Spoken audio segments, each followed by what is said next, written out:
राधा देवी की जय।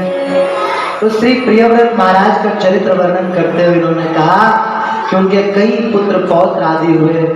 एक दिन इन्होंने देखा कि जब भगवान सूरज की पृथ्वी परिक्रमा करती है तो भगवान सूरज के एक तरफ जब जाती है तो आधे तरफ वो अंधेरा हो जाता है। ये विचार करके वे दिव्य रथ बनाए और उस पर इतना तेज था उनमें कि वो पृथ्वी पे सूर्य के साथ साथ परिक्रमा करने लगे। तो उनके रथ की जो लीक बनी उससे अलग अलग 9 ग्रह, ये 9 द्वीप बन गए। और आप लोग कंफ्यूज हो रहे होंगे कि सूर्य परिक्रमा कर रही थी कि पृथ्वी कर रही थी। मूल श्लोक में पृथ्वी परिक्रमा करती है सूर्य परिक्रमा नहीं करता, सूर्य स्थित होता है। हरिश्चंद्र फिर ब्रह्मा जी ने आके समझाया, बेटा अगर रात ही नहीं होगी तो जीव सो नहीं पाएंगे, सोएंगे नहीं तो धर्म कर्म का लोप हो जाएगा। उनकी बात मानी। जब धर्म कर्म पूरा हो गया उसके बाद उन्होंने भगवान का भजन करके और अपने पुत्र आग्निद्र को राजा बना के चले गए। आग्निद्र जी ने भी तपस्या की भगवान की, और जब भगवान प्रकट हुए कहते हैं इनकी तपस्या बहुत अद्भुत है।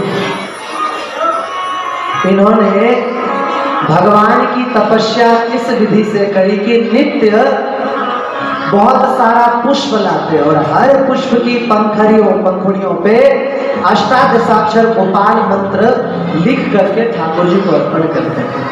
उनकी कृपा से इनके पुत्र नाभि हुए।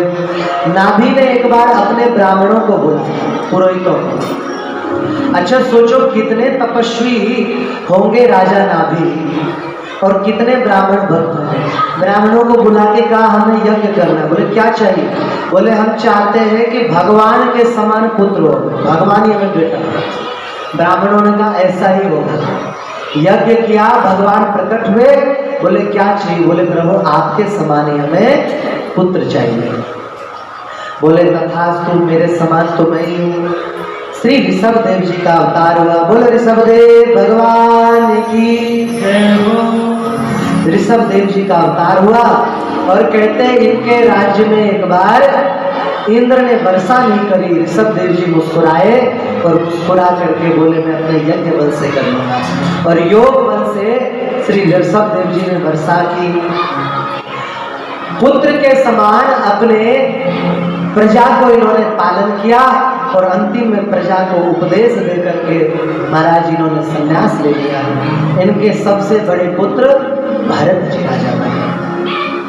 कहते हैं इन्होंने जब संन्यास लिया, गृह त्याग कर दिया, तो बड़ी अजीब स्थिति में रहे, क्योंकि बहुत ज्यादा सुंदर थे महाराज जी। अपनी केस निकालने लगे, शौच करते तो धोते नहीं, नहाते नहीं, कहीं भी पड़े रहते, पैदल यात्रा करते रहते। जैनियों के भाषा में इनको आदिनाथ कहा जाता है। जैनियों के जो 24 तीर्थंकर है ना, पहले तीर्थंकर हमारे ऋषभ देव जी, उन्हीं को इन्हीं का अनुसरण किया है। उसके बाद एक दिन अग्नि प्रकट हुई वन में और अग्नि का आश्रय लेकर के ऋषभ देव जी अपने धाम पधारे।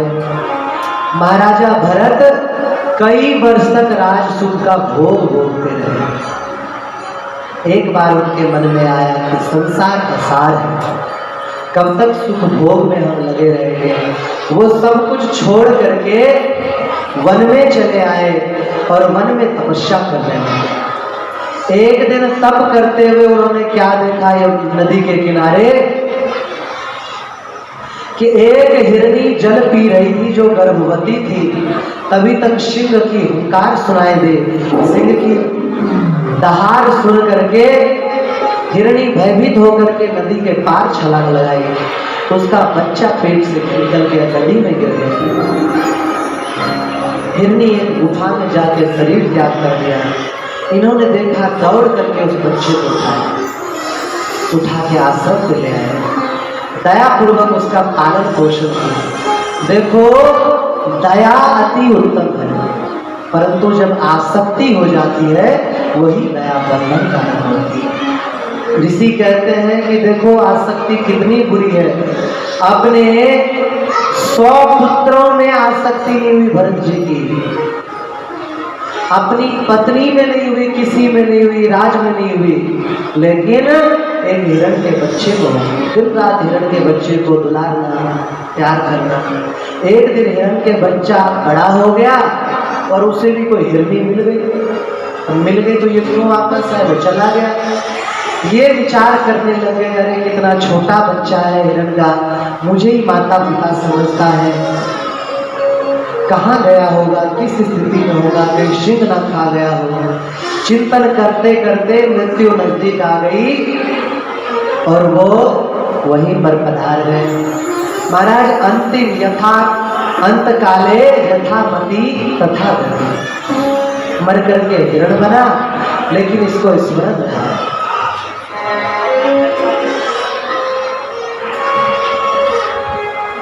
क्या हुआ? हरीश जिन माता जी का बालक है, थोड़ी देर के लिए बाहर चुप करा लो, फिर आ जाना, बैठ लो।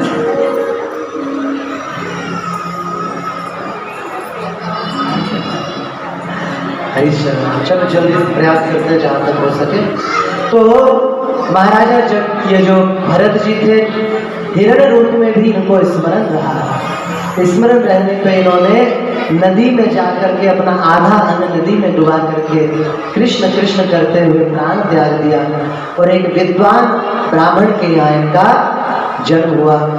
जन्म लेने के बाद ही महाराज ये समझ गए कि पूरा संसार आसक्ति के कारण ही बंधन में है, और मैं कुछ बोलूंगा तो महाराज ये सब के सब हमें फंसा देंगे। जब पता है जब भरत जी किस वंश के थे? सौबरी मुनि के वंश वाले का गोत्र क्या होता है? कौन से गोत्र के हैं? अंगिरा। ये भी अंगिरा गोत्र के ही महात्मा थे। तो आपके वंश में ये महात्मा भी हुए, इतने बड़े महात्मा।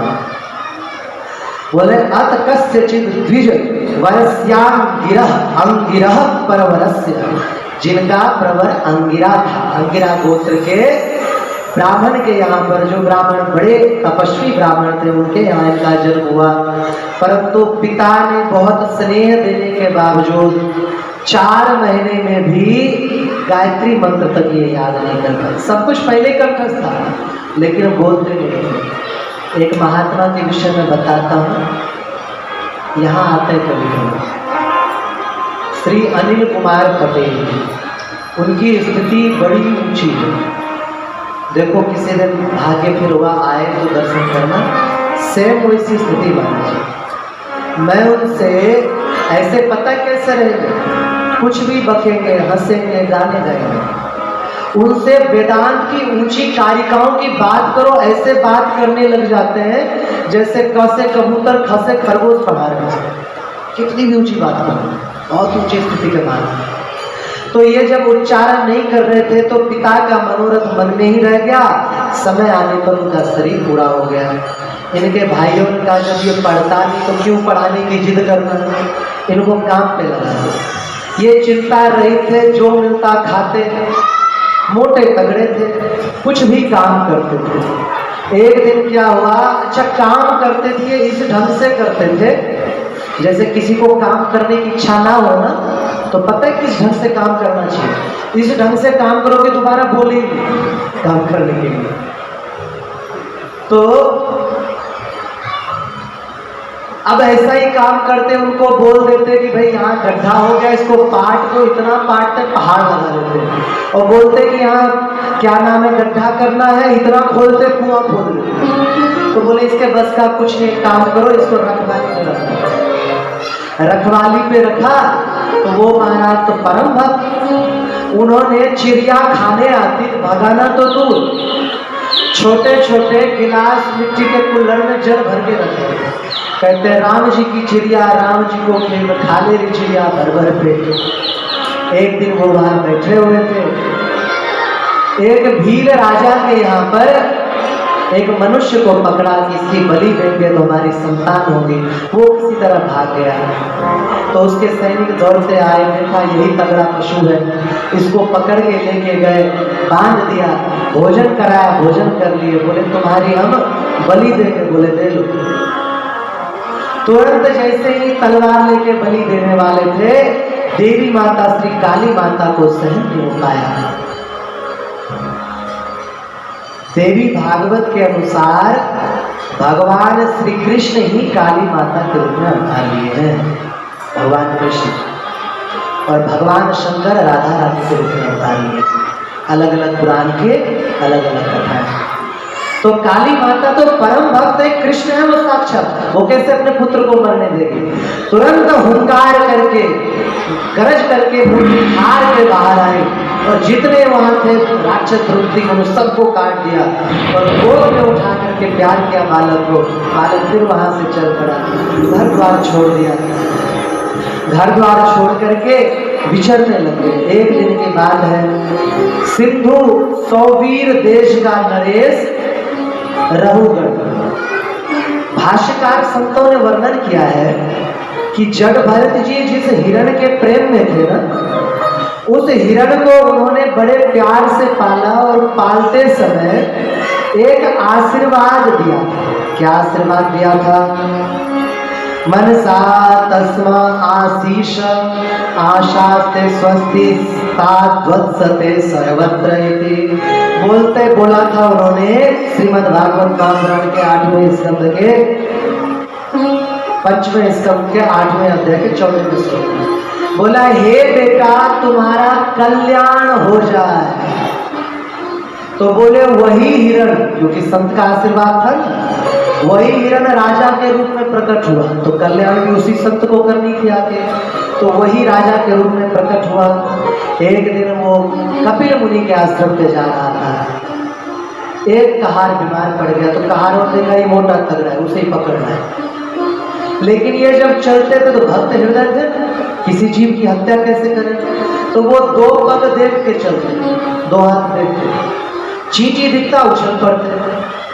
और बेचारा राजा पालकी में है, उसका सिर ऊपर खोपड़ी लगता है, पेट में पानी जो हिल जाता है, अच्छा नहीं लगता। 1-2 बार बोला अरे सही से चला। कहारों ने कहा महाराज ये नया नया जो आया ये उछल उछल के चल रहा है। उसे इन्होंने कहा रे भैया, उसका मजाक उड़ा दे, तुम तो बड़े कमजोर आदमी हो, दुबले पतले हो, हड्डी हड्डी दिखे, कहाँ उठाओगे?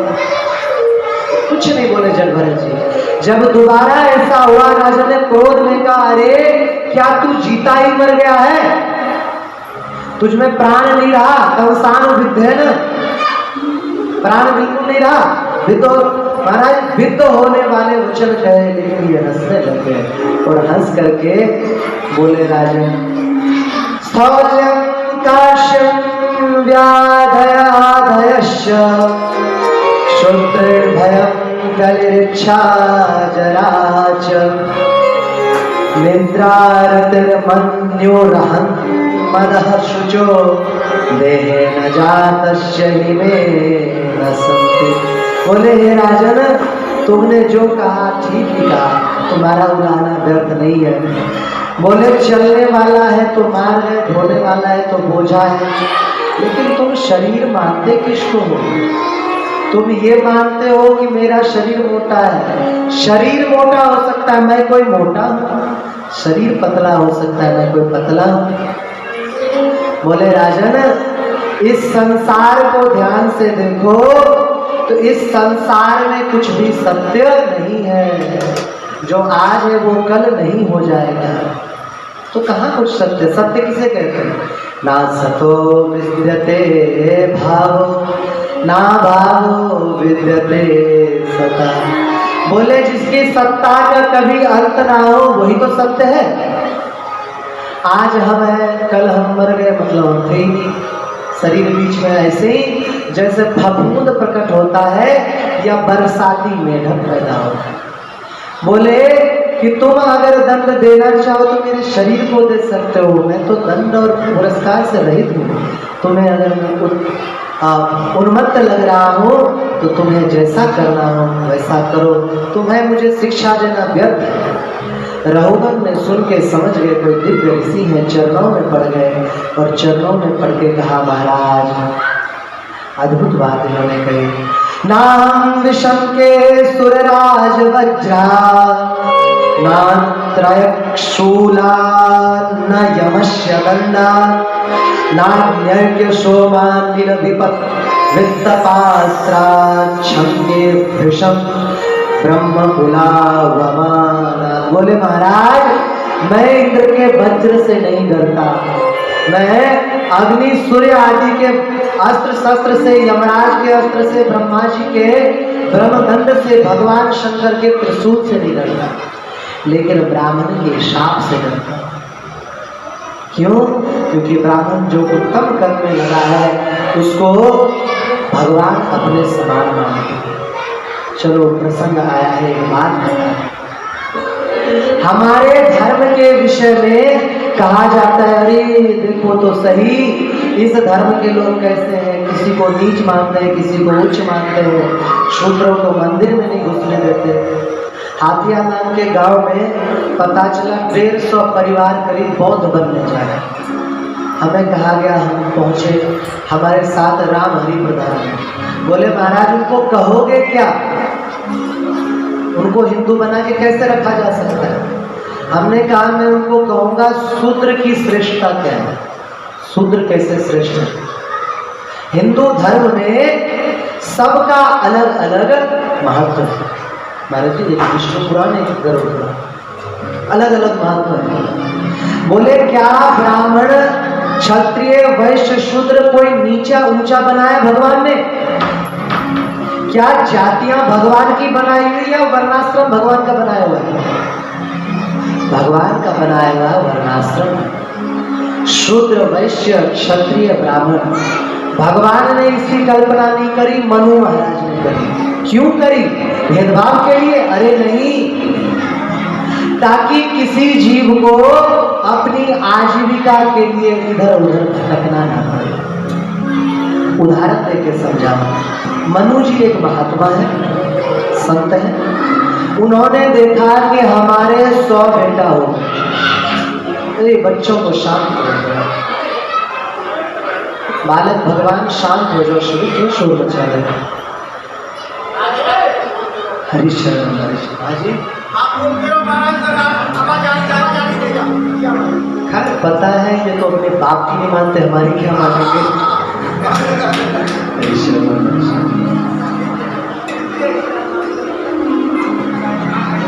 तो बोले कि जैसे आसान उदाहरण में समझो कि मनु जी एक महात्मा पिता है, उन्होंने देखा मेरे 100 बेटा हो गए। ध्यान से समझना, ये बात हर बार कोई नहीं समझाएगा। जाति व्यवस्था कैसे बनी, वर्ण व्यवस्था वो बता रहा। बोले 100 बेटा हो गए, लेकिन 100 का 100 एक ही काम तो करेगा नहीं, एक ही काम करे तो मुसीबत हो जाएगी। तो बोले आप में से 25 शिक्षा दो, आप में से 25 अध्ययन कराओगे, सबको शिक्षा दो, आप ब्राह्मण कहलाओगे, आप सभी के बच्चों को शिक्षा दो। बोले शिक्षा तो दे देंगे, ठीक है, परंतु अगर बाहर से कुछ नहीं मिला तो खाएंगे क्या? केवल शिक्षा देने से कैसे काम चलेगा? तो एक जाति बनाई या वर्ण बनाया। बोले आप वैश्य हो, कृषि गौरक्ष वाणिज्यम वैश्य कर्म स्वभाव। बोले आप व्यवसाय करो, कृषि खेती करो, गौरक्ष गैया पालो, वाणिज्यम व्यापार करो, आप कौन कहलाओगे? वैश्य। अच्छा, एक तो पढ़ा लिखा रहे हैं, दूसरे कमा के खिला रहे हैं, लेकिन भैया बाहर से नहीं चोर लुटेरे आ गए, फिर क्या होगा? रक्षा कौन करेगा? तो बाकी 25 को बोले आप शस्त्र धारण करो, रक्षा करो। तो आप कौन हुए? आप हुए क्षत्रिय। बोले अब एक रक्षा कर रहे हैं, एक खिला रहे हैं, एक क्या नाम पढ़ा रहे हैं, तो घर कौन बनाएगा, द्वार कौन बनाएगा, बेड कौन बनाएगा, बर्तन कौन बनाएगा, कपड़ा कौन बनाएगा, जूता कौन बनाएगा, यज्ञ वेदी कौन बनाएगा, भगवान की मूर्ति कौन बनाएगा, सेवा कार्य कौन करेगा? तो बोले आप चतुर्थ वर्ण है, चौथे आप ये सब कार्य करेंगे, सेवा का कार्य, आप मिट्टी का बर्तन बनाओगे, कुम्हार कहलाओगे, आप चमड़े काम करोगे, चमार कहलाओगे। क्या किसी को छोटा बड़ा कहा गया? किसी को छोटा नहीं कहा गया, किसी को बड़ा नहीं कहा गया, एक दूसरे के परिपूरक कहा है। सब मिलजुल करके काम करते थे। महाराज जी आज से ज्यादा 200 साल पहले नौकरी ढूंढने कोई नहीं जाता था। भंगी का बेटा अपना कार्य कर रहा है, गांव के लोग उसे उड़ाई देते थे हर में साथ। नाई का बेटा अपना काम कर रहा है, पूरा गांव उसका पालन करता था। आज का तू पढ़ ले, सब पढ़ करके गधा बन जाओ और फिर नौकरी ढूंढते फिरो इधर उधर। महाराज जी शिक्षा जितनी बढ़ती है उतनी ज्यादा बेरोजगारी बढ़ती है। बुरा लगे तो लग जाएंगे, सच्ची बात यही है। आप ध्यान से देखना, हर अनपढ़ आदमी कहीं ना कहीं जीवन में सेटल कुछ ना कुछ कर रहा है और पढ़ा लिखा डिग्री लेकर घर में बैठा है, इस इंतजार में कोई बड़ी नौकरी नहीं, छोटे मोटे काम भी नहीं कर सकता। बोलेगा हम इतने पढ़े लिखे। ब्राह्मण होकर के चपरासी बनना पसंद है, लेकिन कहो रे ब्राह्मण बालक हो, आओ थोड़ी संस्कृत पढ़ो, भागवत कथा ब्राह्मण का अधिकार है, तुम कर ले नहीं। तो किसी को नीचा किसी को ऊंचा नहीं बोला गया शास्त्रों में, परंतु अपने कर्म से हर कोई ऊंचा हो जाता है। होता है कि नहीं होता है? सूत जी महाराज शूद्र है, लेकिन कर्म इतना उत्तम है, शौनक जी प्रणाम कर रहे हैं, कर रहे नहीं कर रहे। श्री सुखदेव जी महाराज ब्राह्मण पुत्र हैं, कर्म इतना ऊंचा है कि सारे बड़े बड़े राजा महाराजा चरणों में पड़े। विश्वामित्र जी क्षत्रिय हैं, लेकिन राम जी गुरु बोल रहे कि नहीं बोल रहे? विश्वकर्मा जी और महाराजा अग्रसेन दोनों वैश्य हैं, परंतु सभी उनका आदर करते हैं। क्यों? कर्म से भी ऊंचा बना जा सकता है। लेकिन लोगों ने क्या किया? बोले कि भैया हम शूद्र नहीं रहेंगे, हम ब्राह्मण बन जाएंगे। तुम ब्राह्मण क्यों बनना चाहते हो भाई? क्या तुम छोटे हो? बोलेंगे हमें शूद्र मत बोलो, हमें ब्राह्मण मत बोलो, हमें क्षत्रिय मत बोलो। तुम्हें किसने कहा कि तुम नीच हो गए? तुम्हें हमारे धर्म ग्रंथ नीचा नहीं बोलता है। कौन बोलता है? संविधान बोलता है कि तुम नीच हो। जब वहां नौकरी लेने जाओगे पढ़ाई में तब लिखना पड़ेगा कि मैं चमार हूं, लेकिन शास्त्र तुम्हें नीच नहीं कहता। शास्त्र कोई ओबीसी ये बीसी वो बीसी ये नहीं कहता। शास्त्र केवल इतना ही कहता है तुम सनातनी हो, तुम मनुष्य हो, सबका आदर है। अगर हमारे ऋषि मुनियों ने भेदभाव किया होता तो क्या भगवान श्री राम निषाद राज को गले लगाते? क्या भगवान श्री राम सबरी मैया का जूठा फल खा जाते? अच्छा बड़े बूढ़े बैठे हैं सभी, एक बात की दुहाई देते हैं सबके सब, राम जी ने सम्मुख को क्यों मारा? जानते हो कथा? नहीं जानते? जानते हो? अगर नहीं जानते तो रहने सुनाई है। अच्छा क्या होगा कि जब भी कोई ऐसा अधर्मी आएगा या कुछ बुद्धि भ्रांत वाले आर्य समाजी आएंगे, वो बोलेंगे तुम्हारे राम जी भेदभाव करते हैं। राम जी ने एक शमूक नाम के शूद्र का वध कर दिया। क्यों कर दिया? बोले राम जी के राज्य में कभी अकाल मृत्यु नहीं होते। एक 5 साल के बच्चे की मृत्यु होगी, ब्राह्मण आए मेरे बेटे की मृत्यु कैसे होगी महाराज? प्रजा पाप करे तो राजा को भोगना पड़ता है, राजा पाप करे तो प्रजा को भोगना पड़ता है। यथा राजा तथा प्रजा। बोले हमने तो पाप किया नहीं, आप ही का पाप होगा। इन्होंने नारद जी से पूछा, नारद जी ने कहा एक शूद्र तप कर रहा है इसलिए ऐसा हो गया। वो वहां गए, बोले क्यों तप कर रहे हो? बोले सशरीर भगवत ये स्वर्ग जाना चाहता है। बहुत समझाया, नहीं माने तो गर्दन उतार दिया। बोले कि देखो राम जी ने कितना बुरा काम किया, एक शूद्र को इसलिए मार दिया को तप कर रहा है। अब जरा ध्यान दो, बंदूक चलाना किनका काम है? फौजी का है ना, पुलिस का। बंदूक चलाते हैं वो आतंकवादी को मारते हैं, उनको मेडल मिलता है। हम आप अगर चलाने लग जाए तो भले ही अति कहमत जैसे मुल्ले को मारो, सजा तो होगी, है कि नहीं? ताजा उदाहरण। इसी तरह दूसरे की वृत्ति छीनना तब किसका वृत्ति है? ब्राह्मण का। दूसरे की वृत्ति छीनोगे तो दूसरा फिर किसी और की वृत्ति छीनेगा। अभी हमारे एक मित्र है ब्रह्मा जी, वो रोज नए नए चप्पल पहनते हैं। हमने उनसे पूछा भी नए नए चप्पल? बोले श्री जी की कृपा है। एक दिन गए दर्शन करने हम राधा रानी, देखा बदल लिया, तब समझ में आया अच्छा ऐसी श्री जी कृपा। ये क्यों बताया? एक व्यक्ति ने चप्पल की चोरी की, क्या एक ही व्यक्ति तक सीमित रहेगा? अब जिसका चोरी हुआ है वो भी उठाएगा, उसका हुआ वो भी उठाएगा, सारी परंपरा बिगड़ चली जाएगी। एक ने चोरी किया और 1000 चोरी का पाप उसके सिर पे लगेगा। एक व्यक्ति ने किसी की वृत्ति छीन ली तो वो ब्राह्मण कुछ और वृत्ति करेगा। आज ये स्थिति हो गई है, ब्राह्मण लोगों के बच्चों को भागवत करने का मौका नहीं है। शूद्र के बच्चे हैं, नाई के बच्चे हैं, वो बाल नहीं बना सकते। महाराज जी कोसी में मुल्ले लोग बनाते हैं बाल, पूछ लो 1-1 लाख रुपए महीना कमाते हैं, पूछ लो जाके। दाढ़ी के कितने होते हैं? 40 रुपया दाढ़ी के, सोचो जरा। और रोज आते हैं सैकड़ों संख्या में लोग। अपना नाई कर्म छोड़ दिया और नौकरी ढूंढने जा रहा है, 10,000 की नौकरी के लिए धंधा फेल करना है। तो क्यों वध करना पड़ा? क्योंकि उसने दूसरे की आजीविका छीन ली। तो ये सब उदाहरण देंगे।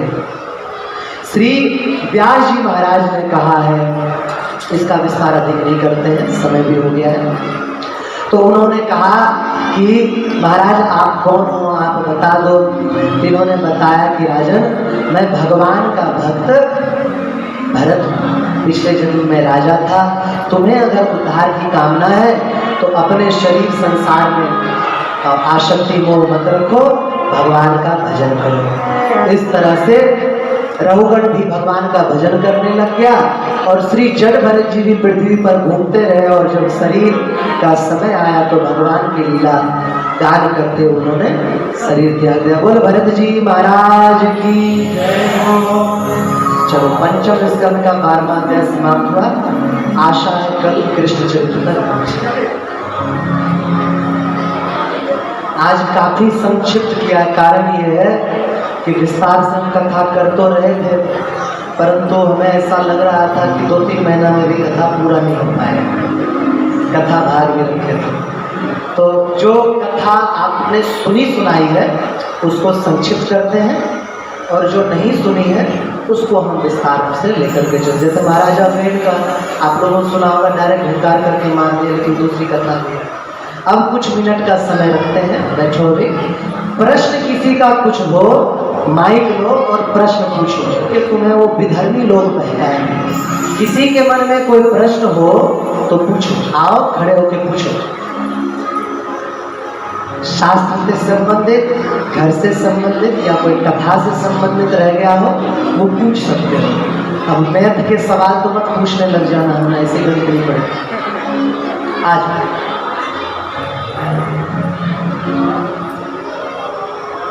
जो नहीं पूछ सकते हो पर्ची बना के दे दो, समाधान करने का प्रयास करो। संकोच न करें, लोग सीधे धर्म पे प्रश्न उठाते हो, उत्तर नहीं लोग दे पाते हैं। संकोच बिल्कुल मत करना। कारण ये है, राम जी महाराज कह रहे हैं कि उल्टे सीधे प्रश्न पूछ के लोग बहकाते हैं। और अजीब, जैसे पहले दिन बताया ना, वाई को पराशर वाई की मंचोदरी कहावत ही गलत है। ऐसा कुछ हो पूछो, निसंकोच पूछो। जी चलो।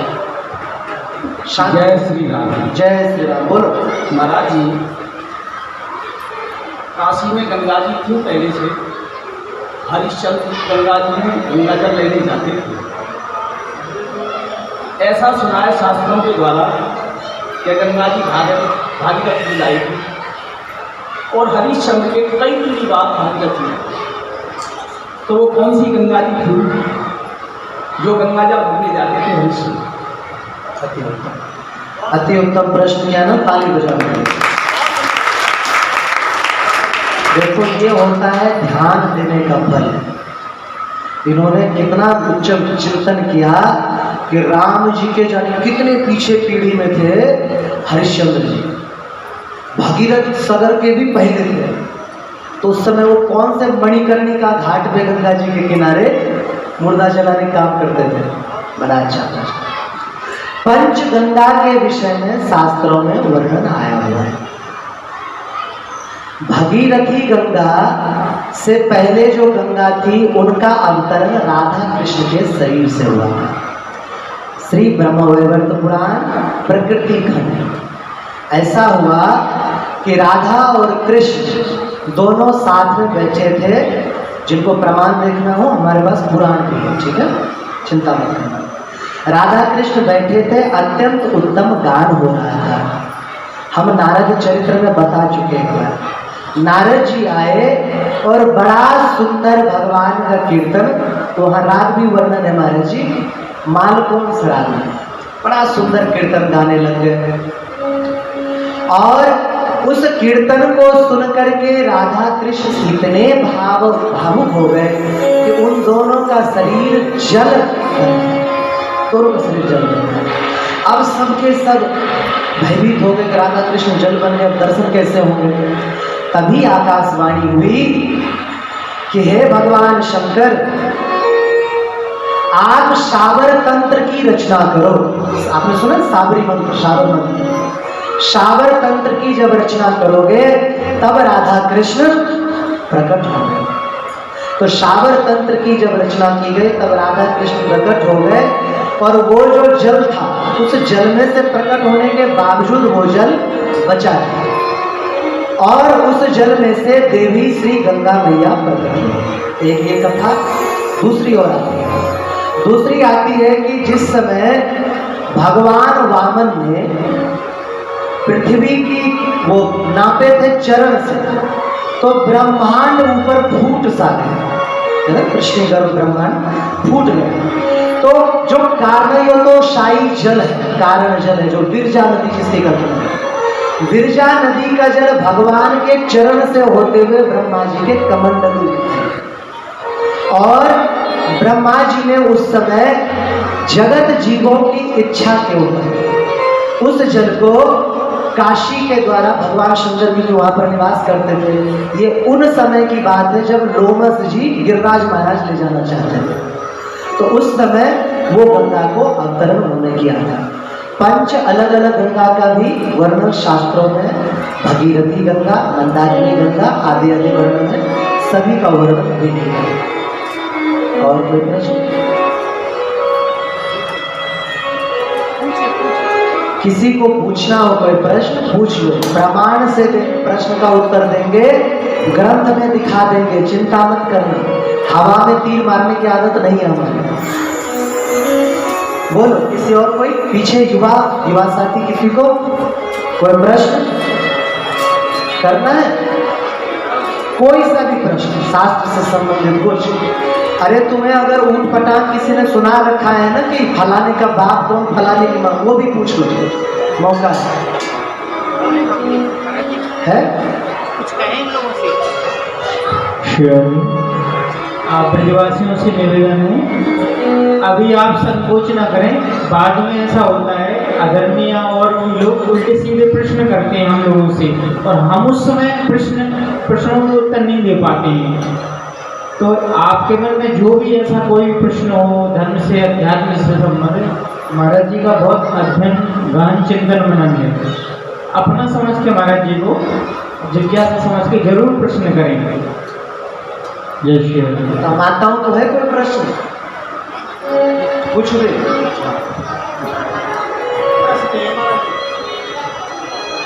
श्री राधे श्याम।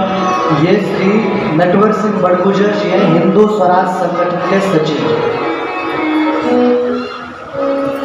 जैसे महाराज श्री का भी आपसे कहा है सभी से, ऐसे प्राय कोई भी कथावाचक स्पष्ट नहीं कहता कि आप कोई भी प्रश्न पूछिए।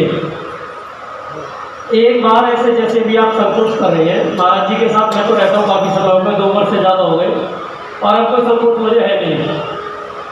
एक मुस्लिम अध्यापक थे हमारे साथ, और उन्होंने एक प्रश्न किया था हमसे कि शिव जी तो भगवान है, फिर शिव जी भगवान ने त्रिशूल से अपने ही पुत्र का सिर क्यों काट दिया, फिर क्रोधित क्यों हो गए? ऐसी कौन सी समस्या आ गई, ऐसा कैसा क्रोध कि अपने ही पुत्र का वध कर दिया? ऐसे कैसे शिव जी भगवान है? कारण क्या? हमने भी शास्त्रों में वही पढ़ा था। उन प्रश्नों के उत्तर सच में हमें नहीं आते, क्योंकि हमने कभी पढ़े नहीं। और जब कभी ऐसा अवसर आता है, कोई महात्मा व्यासपीठ से जब हमें कुछ पूछते हैं तो प्रायः हम अपने प्रश्न भी उनसे नहीं कर पाते। तो आपके पास जितने भी हमारे युवा भाई बैठे, बुजुर्ग भी हैं, माता बहनें भी हैं, यदि ऐसा कोई प्रश्न है जो विद्यार्थी आपसे पूछें, महाराज जी ने तो मुझे उत्तर दे दिया था कि आप यदि ऐसी अवस्था है तो आप ये बताना। जो महाराज श्रीनाथ कथा बताई थी तो उनका सिर कैसे कटा, तो शिव जी ने नहीं काटा था। सब शास्त्रों में जो बताते हैं सब गोल माल कर रखता है। तो बहुत सारे ऐसे प्रश्न हो सकते हैं जिनके समाधान आप अभी कई दिन की कथा है, आप कभी भी पूछिए। ऐसे व्यास हर किसी को नहीं मिलते जो मैं 37, 38, 40 किलोमीटर दूर चल के और यहाँ भागवत सुनने आया हूँ। भागवत तो ये वहाँ भी करते हैं, मैं उनके साथ बैठता हूँ। उद्देश्य यही है कि कई बार ऐसे प्रश्न रह जाते हैं हमारे मन में जिनका उत्तर हम मरे तक नहीं समझ पाते। तो यदि कोई किसी को कोई संकोच हो तो आप पूछ लीजिए। समस्या यही होती है, पहले हम पढ़ते नहीं, जो बताता उसका हम समझते नहीं, फिर जिसने कहीं सोच लिया वही लोग एक दूसरे से उल्टा प्रश्न करते हैं। शिव जी को दूध ही क्यों चढ़ाते हो तो पता नहीं दूध थोड़े पीते हैं। अरे भैया उसका कारण जानिए। शिव जी को जलाभिषेक क्यों किया जाता है, दही से अभिषेक क्यों किया जाता है, दूध से अभिषेक क्यों किया जाता है, उसके ऊपर भाप क्यों चढ़ाया जाता है, तंबाकू जैसी चीजें अब पता नहीं और क्या लगाया है। अब तो सिगरेट और दारू भी चढ़ाते हैं। मतलब गजब की परंपरा आती जा रही है। एक कालिका मैया दिल्ली में, आप सभी ने बहुत दर्शन करने गए होंगे कालिका जी के। कालिका जी को दारू चढ़ाते हैं। भैया कौन गया था उनको दारू चढ़ाने? तो ये अनावश्यक चीजें हैं जो जबरदस्ती हमारे धर्म को भ्रष्ट करने के लिए, बर्बाद करने के लिए जबरदस्ती घुसा दी गई है। कितने सारी ऐसी चीजें हैं जो हमारे शास्त्रों में नहीं है, पर वो जबरदस्ती हमें परोस दी गई है। तो आप उन चीजों से बचें। यदि फिर भी आपके मन में कोई जिज्ञासा है तो शंका ना करें। अभी नहीं पूछ सकते, महाराज से यही रहता, फिर पूछिए, पर अपने अंदर शंका ना रखें। जय श्री राम। कारण ये है कि हम लोग प्रश्न नहीं पूछ पाते हैं, उसके चक्कर में कितनी गलत चीजें फैली पता है। ध्यान देकर सुनो। एक कहावत है, भैंस के आगे बीन बजाना। अब कहावत सच में भैंस के आगे? कहावत भैंस नहीं था, वयस के आगे बीन बजाने का मतलब है कि जो वयस में बड़े हैं, बड़े बूढ़े हैं, उसके सामने लाभ नहीं करना चाहिए। तो था वयस के आगे बीन बजाना, हो गया भैंस के आगे बीन बजाना। बताओ भैंस का बीन से क्या लेना देना?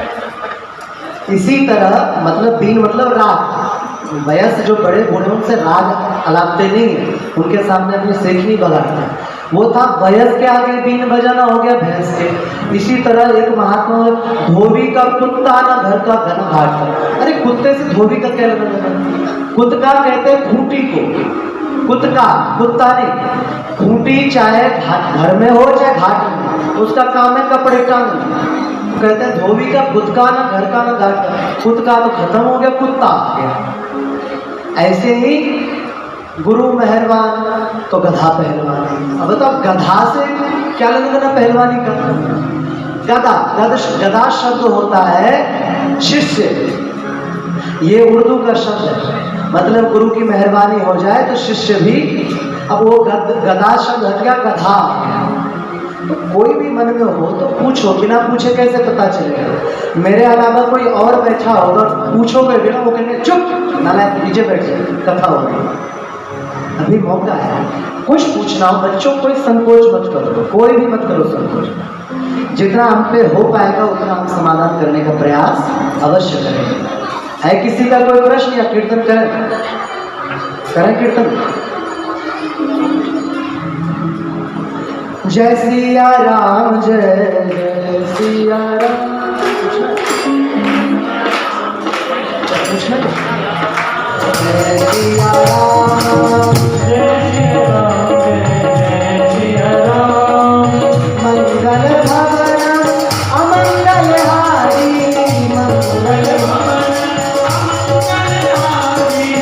जब हो सुदशरथ अजिर बिहारी, जब हो सुदशरथ अजिर बिहारी। जय सिया राम, जय सिया राम, जय सिया राम, जय सिया राम।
आरती गाऊं गिरधर तेरी आरती गाऊं।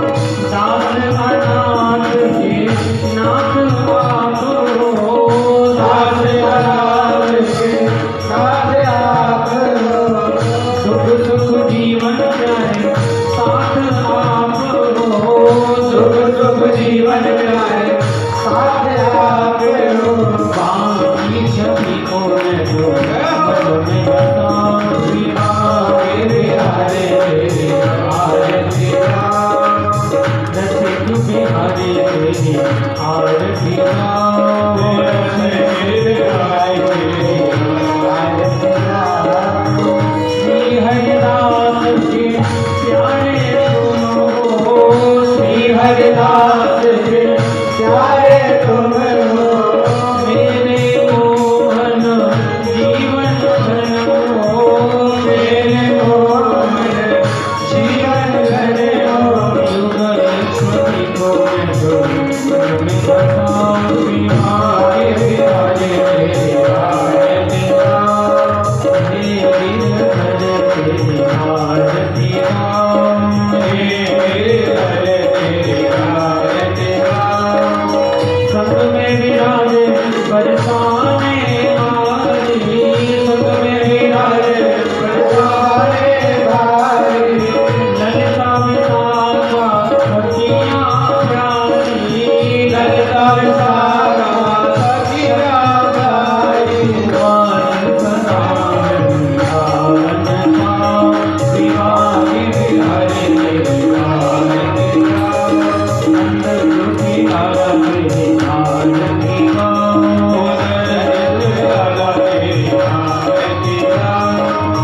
त्रिपुरे गौरम करुणावतारम, संसारसारम भुजगेन्द्रहारम। सदा वसन्तं हृदयारविन्दे, भवानी श्रेष्ठं नमामि। त्वमेव मातं पिता त्वमेव, त्वमेव बन्धुः सखा त्वमेव, त्वमेव प्रियं द्रव्यं त्वमेव, त्वमेव सर्वं मम देवदेव, त्वमेव सर्वं मम देवदेव, त्वमेव सर्वं मम देवदेव।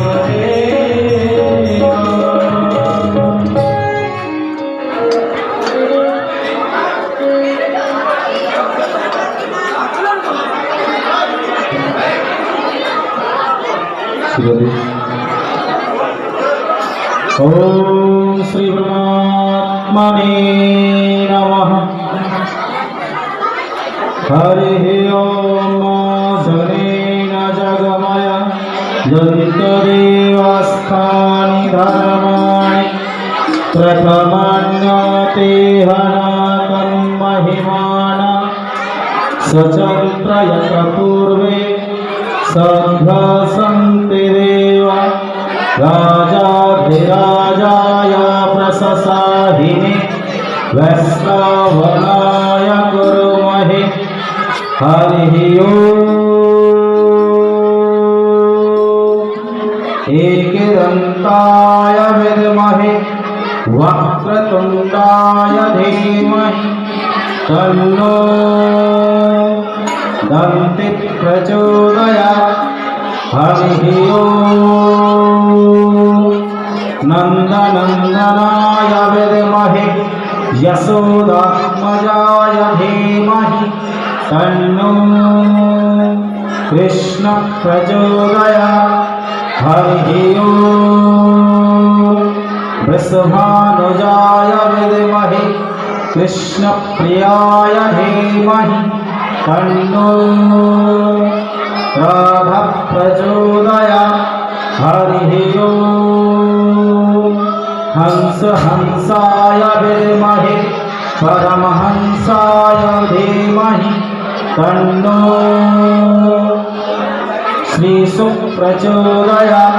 सेवन्ते कालकुलचम्पडपाटलाब्जे पुन्नागजातकरभीलरसालपुष्पे बिल्व प्रबल तुलसी दल मंजरी भी त्वं पूजयामि जगदीश्वर मे प्रसीद नाना सुगंधि पुष्पाणि तत्कालोद्भवानि च पुष्पांजलिर्मया दत्त्वा गृह्णामि परमेश्वर मंत्र पुष्पांजलि श्री राधा कृष्णाभ्यां श्री प्राण पुरुषोत्तमाय सर्वदेवेभ्यो नमो नमः। वृंदावन के हरिलाल की जय, बड़ी सरकार की जय, भक्तवत्सल भगवान की जय, श्रीमद् भागवत महापुराण की जय, व्यास महाराज की